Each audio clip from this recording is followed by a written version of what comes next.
correction de l'exercice numéro 7. Attention, dans cet exercice, il y a un piège, un grand piège.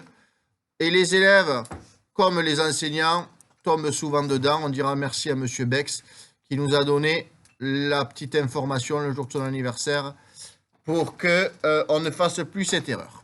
Regardez attentivement, il y a une différence entre la question 1 et la question 2, et ça a gêné énormément les élèves que j'ai en face de moi aujourd'hui. Dans la question numéro 1, on vous a demandé de ranger par ordre croissant. Alors, je vous rappelle que l'ordre croissant, c'est du plus petit au plus grand.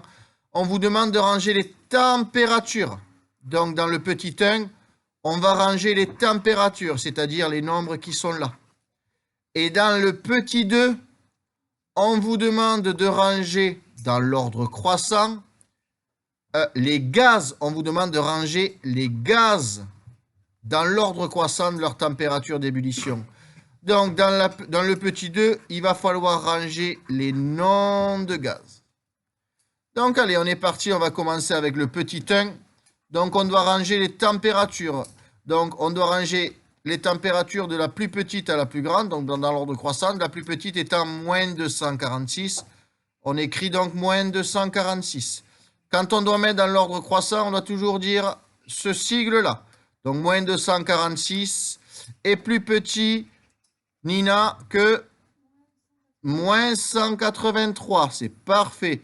Qui est plus petit, donc on peut mettre un point, on a placé ces deux-là. Non, c'est celui-là. Ensuite, Yanis, moins 153. Donc, on vient de placer lui. Qui est plus petit, Ilyes, que 184. Qui est plus petit, Valentine, que 280. On a terminé le petit 1. Et attention, l'erreur ultime. Alors, je vous avouerai que je la faisais, moi, jusqu'à il n'y a pas longtemps. Quand on doit ranger des gaz dans le petit 2, on doit ranger les gaz et donc pas les nombres.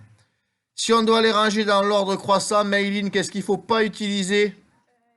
Le signe inférieur ou égal. Le signe inférieur ou égal ne peut être utilisé que lorsqu'on utilise des nombres.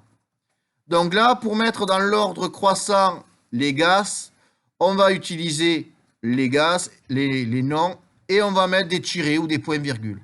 Donc le plus petit étant le néon, donc on va avoir néon. Alors moi je vais mettre des points-virgules. Après le néon, on va avoir Maïlis, l'oxygène.